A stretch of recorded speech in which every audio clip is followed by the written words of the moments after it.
Hello everyone and welcome back to my channel Random Drop. And this week we're going to start a series of videos for the summary of Final Fantasy VII Remake. I appreciate all the feedback and support I've gotten from the Yakuza summary video. I am currently working and playing Infinite Wealth with Bryce on his Twitch. We're taking a little break right now, but I think we're about halfway through the game. But we're currently streaming over there on BeastoVT on Twitch. Next is I want to assure that the whole series is done at this point, and videos part 2 and 3 should come out next week, but I am putting out the first part out now as we get the ball rolling and we get excited for Final Fantasy VII Rebirth. And anytime I'm streaming, feel free to jump in the Twitch chat or the YouTube chat as I stream on both of them and come hang out. I do regularly just stream to capture footage or chill and play with friends, and yeah, it'd be good to see some people out there. But other than that, please enjoy the first part of Final Fantasy VII Remake, the summary. Hey everybody, before we get started, I just wanted to say, if you enjoy our content and want to stay up to date with our videos, hit the subscribe button. It really helps the channel. Thanks. So, on to the video. The start of the game opens with a shot of a barren wasteland, following the path of an avian life form soaring the sky. It eventually arrives at a gargantuan metropolitan city, with many of the modern conveniences we know and love today. Machinery, electricity, transportation, communication, industry. This is the city of Midgar, a technical and scientific marvel in the world of Gaia. Steel beams and structures reach for the sky as the surrounding edges of the city pump a green substance from the earth. The city is owned by the Shinra Corporation, an entrepreneur in science, medicine, and weaponry. Shinra developed a reactor that is able to pump this green substance from Gaia and use it for their own means. Midgar and many parts of the world run on this power. This substance is known as Mako. We move on to a young man wielding a giant sword. This is Cloud, ex-soldier, first class, and the hero of our story. Cloud is a mercenary for hire, cutting ties with Shinra over 5 years ago after a certain incident. He left behind the soldier program and began to work for himself. Soldiers are genetically enhanced combatants using Mako energy. These are Shinra's strongest operatives and split up into multiple classes or tiers of expertise. Soldier First Class are the best of the best, and Cloud was a part of them before leaving Shinra behind. Cloud is currently on a job helping a splinter group of the known eco-terrorist organization, Avalanche. They believe Shinra should not be harvesting Mako energy, as it is the literal lifeblood of the planet. Signs of degradation are shown in areas where Mako is being pumped, and in order for future generations to not pay the ultimate price, Avalanche wants to put a stop to Shinra and free the planet from them. This particular group are led by Barrett, a gruff-looking man with a gun for an arm. Joining him on this mission are Biggs, Wedge, and Jesse. Their group splintered off the main Avalanche branch for being too extreme, so they have no support from their peers. Needing a little bit of extra muscle for this mission, Cloud was brought in on the recommendation from a friend. And this is where our story begins.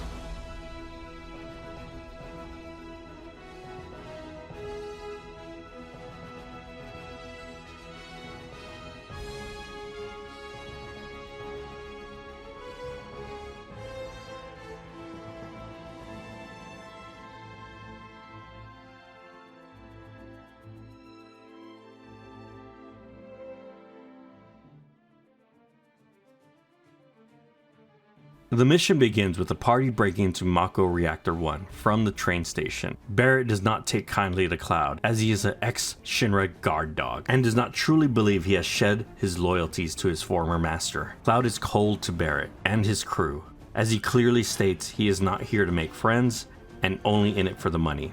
He does not care what happens to the planet. It doesn't rest, and it doesn't care! You do realize what Mako is, don't you? Mako is the lifeblood of our world. The planet bleeds green like you and me bleed red. The hell you think's gonna happen when it's all gone, huh? Answer me! You gonna stand there and pretend you can't hear the planet crying out in pain? I know you can! You really hear that? Damn straight I do! Get help. Say that again! Cloud's attitude annoys Barrett greatly, but puts up with it in order to complete their goal. And that goal is to shut down Mako Reactor 1 by planting a bomb in the pump core to disable it. It goes off with very little resistance until Cloud and Barrett reach the core. Barrett pushes Cloud into arming the bomb so that he can prove to him he truly has left Shinra behind. As Cloud complies, he begins to lose his vision and his head starts to hurt. Then all he sees is a black feather slowly falling to the ground.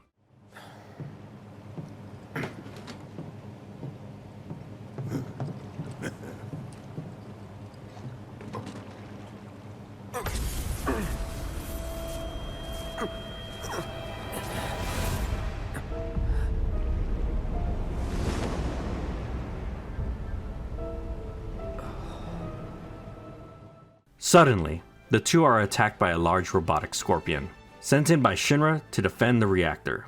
The battle takes a toll on the innards of the reactor as everything begins to burn down. The bomb is fully armed and they make their escape into the city. While underground escaping, the reactor explodes, sending out a huge shockwave throughout Midgar and destroying sections of sectors 1 and 8. Jesse is confused as the bomb should have only disabled the pump and not caused such a large chain reaction. The team walks out into the city to see the devastation they had wrought. Buildings and roads on the brink of total collapse. Fires spread throughout the city. Newscasts play announcing a state of emergency. All is known is that intruders entered the reactor and set off an explosion. The crew is unable to come to terms that they caused such a wave of destruction. Cloud tells them what is done and that they have to move forward. Barrett agrees with Cloud and gives a speech to rally their spirits, as this is for the betterment of the world and everyone on it. Nothing worth fighting for was ever won without sacrifice. You may not be crying out. I know you're in pain, just like the planet. But it's okay, because I'm here for you, to help take the load off your shoulders. Your fears, your worries, your concerns, and yes, your fees.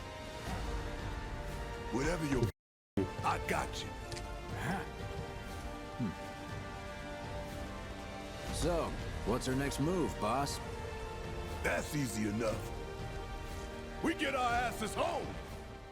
The team quickly separates and plan to meet on the next train going to the slums. Cloud walks through the wreckage of the upper plate, the large reactor looming over the distance. The people are displaced, in shock, and scared. Civilians are trapped in burning and collapsing buildings. As Cloud is making his way to the train station, he begins to have visions of a man cloaked in black, standing over a burning village. Midgar begins to warp around Cloud, changing from a modern cityscape into the same village. He confronts the man and exclaims that he cannot be real, that he had killed him with his own hands. This man is named Sephiroth. Sephiroth says he needs no reminder that he was killed, but that was then and this is now. He tells Cloud he needs a favor from him. He warns Cloud that the planet is dying, and that is the thing connecting the two of them together. Sephiroth does not want that, and asks Cloud to live on. He then taunts Cloud by describing the death of his mother. Cloud attacks him and is jolted back into reality. He believes that he may be hallucinating due to breathing in too much Mako during the mission. He quickly gets his composure and continues moving towards the station. He eventually comes upon a flower girl flailing her arms around as if she were being attacked. Cloud begins to step forward when again time stops. A hand appears on the woman's shoulder and Sephiroth briefly shows up again, saying, "You are too weak to save anyone. Not even yourself." Are you okay? Hey, are you okay? Cloud snaps out of it as soon as he realizes the flower girl is asking if he's okay. He tells her he's fine and attempts to brush her off and move along. But then again, she begins to flail, touching Cloud this time. He is then able to see the invisible specters harassing the poor woman. Guards hear the commotion and show up, but they are unable to see the enemy. The flower girl quickly thanks Cloud for the help and runs off with the specters in tow. A brawl then breaks out and Cloud makes his way to the train station. He is able to get on the train just in time. The crew is happy to see that he made it. He then asks the team if they had ever seen invisible enemies, but then they just brush it off as possibly a new sort of Shinra weapon. Wait.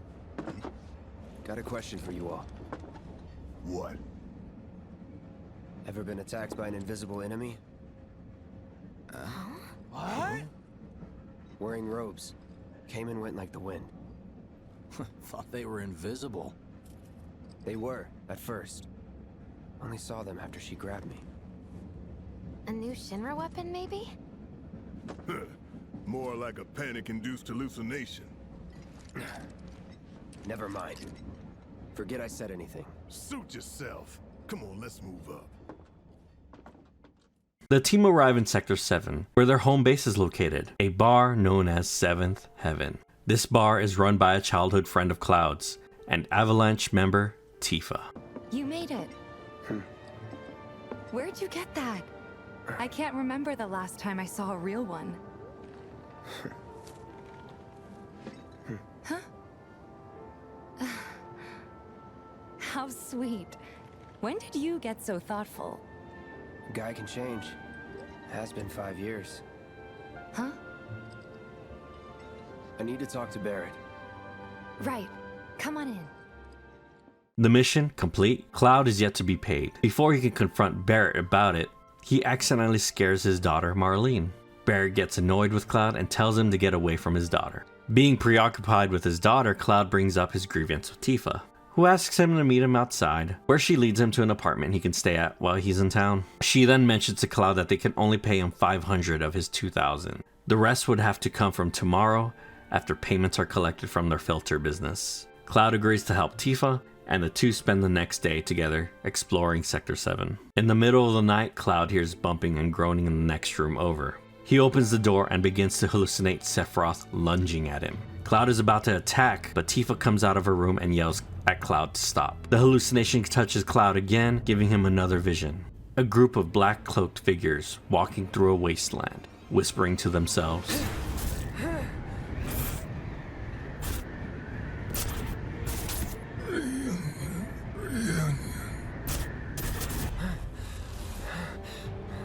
Cloud snaps back into his senses. In place of Sephiroth was a sickly looking man with a tattoo of the number 49 on his shoulder. Tifa explains that the man's name is Marco, a local resident, and she regularly checks up on him to see if he's doing okay, and asks Cloud to do the same.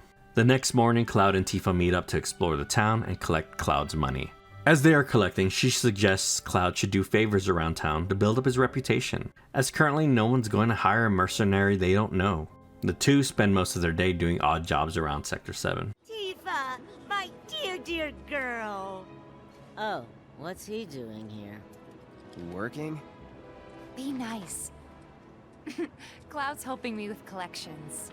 You better take care of her. I'm pretty good at taking care of myself, you know. That I do. Still, better him than you. No charm, no wit. Big sword, but no skills. I've got skills. They eventually head back to Seventh Heaven, where Barrett awaits. He lets Tifa know that the next plan is set and that they need to go over it. Cloud is not invited to the meeting and waits for Barrett to finish so he can get the last of his money. Tifa is the first out of the meeting room. She grabs herself a drink and sits down. She was never on board with the bombings and is now beginning to have second thoughts. She confides in Cloud how she feels trapped. She wants to help change the world for the better, but not at the cost of people's lives. The rest of the team leave the meeting room. Barrett walks up to Cloud and gives him the last of his money. He tells him that he will not be needed on the next mission. Jessie explains to Cloud she wanted to bring him along, but they did not want to put so much on his shoulders. This was their fight, not his. She tells Cloud they should talk more after she's done with the team. Cloud leaves the building and heads towards his apartment. He bumps into some goons asking questions about a man with a gun for an arm. He baits the henchmen into a secluded area where he quickly dispatches them. He later then arrives to his apartment where Jessie is waiting. She has a job for Cloud. Biggs and Wedge catch on that Jessie is acting suspiciously and join on her personal mission. She explains that she wants to steal a blasting agent from a Shinra warehouse. This agent should be a lot weaker than the last one she used, as she does not want a repeat of the last reactor explosion. She only wishes to disable the reactor. Jessie's parents live on the Sector 7 plate. Her father worked at the Mako reactor nearby. Due to exhaustion, he passed out in Mako's storage. He laid there for half a day before he was found, leaving him in a vegetative state. This is known as Mako poisoning. Mako poisoning. Happened while Jesse was doing a show at the Gold Saucer. Ah, what do you care? No. I want to hear it. Jessie always wanted to be an actress. Worked her ass off for years. Until finally she caught a break. Top billing. Parents were thrilled. And then, right before opening night, her dad had an accident. Collapsed from overwork. And in the worst possible place, Mako's storage. Lay there half a day before someone found him. Been like that ever since. No change whatsoever. And that's what got her into planetology. And led her to seek out Avalanche. How far we've come. Jessie's got a theory about it. Thinks her dad's spirit is stuck now, between his body and the heart of the planet. So if we don't shut down the reactors soon... He'll get caught up in the flow and poof. What's so funny? Just that I understand how you feel. Unlike most of the time. I see. In order to get into the warehouse, Jessie wants to use her father's Shinra ID card. Jessie distracts her mother as if she was visiting, while Cloud sneaks into the back and steals the card from her father's uniform.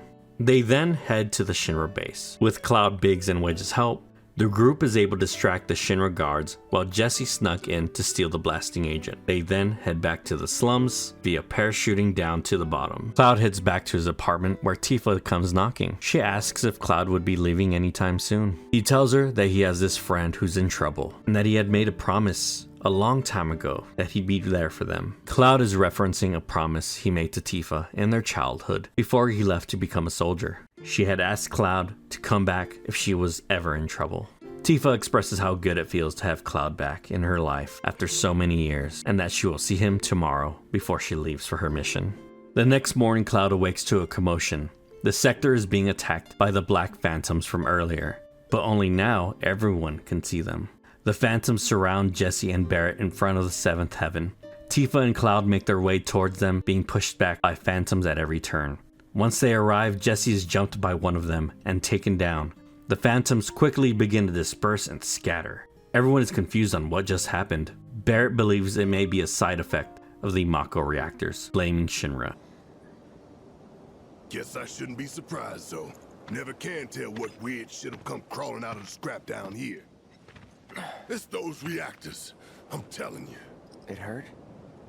Wish I could say it didn't, but yeah.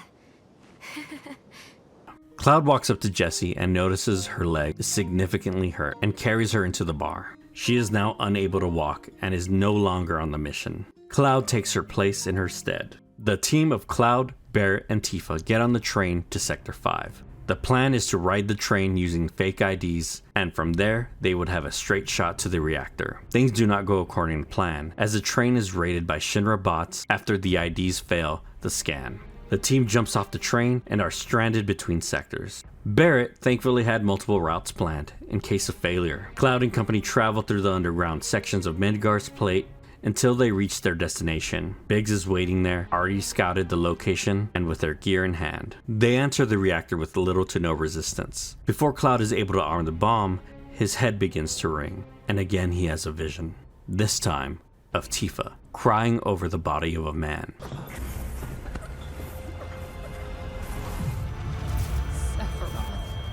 Soldiers, Mako, Shinra.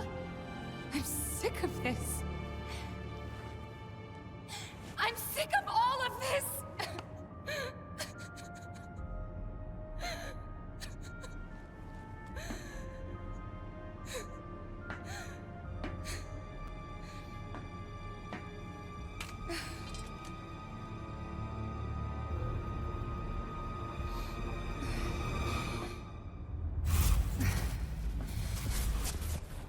Hey, Soldier Boy. Tifa. What? Cloud snaps back into reality and calls out to Tifa. She is confused for a second, then he just brushes it off and moves on. The bomb is set. The chief of public security, Heidegger, then reveals that he has set up a trap for Avalanche. His plan is to publicly crush Avalanche using Shinra's latest machine, the Airbuster. The team is able to make their way through Shinra's goons and arrive at a bridge crossroad. where they are confronted by the projection of President Shinra, where he reveals they are using Avalanche's actions as a way to stoke the fires of war against the nation of Wutai, feeding the public that Avalanche is working through them and causing their suffering. His image disappears and Heidegger takes over the show. He unleashes the airbuster, hacks the bomb, and sets the time detonator to go off way sooner than Barrett had intended to. They fight and successfully destroy the airbuster, but in doing so, destroying the bridge. Barrett takes Tifa away at Cloud's behest, and he is knocked off into the lower sector from the reactor's explosion.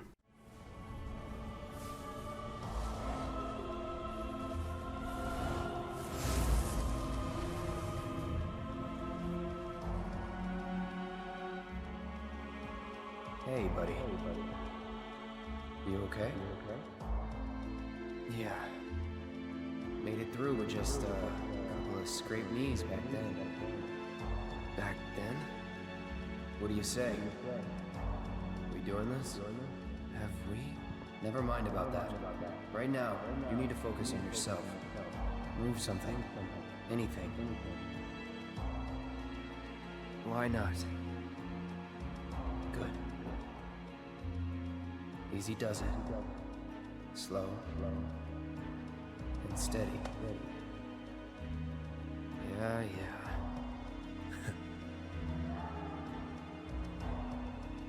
Hey, who are you? Who are you? I am your everything. Hello in there.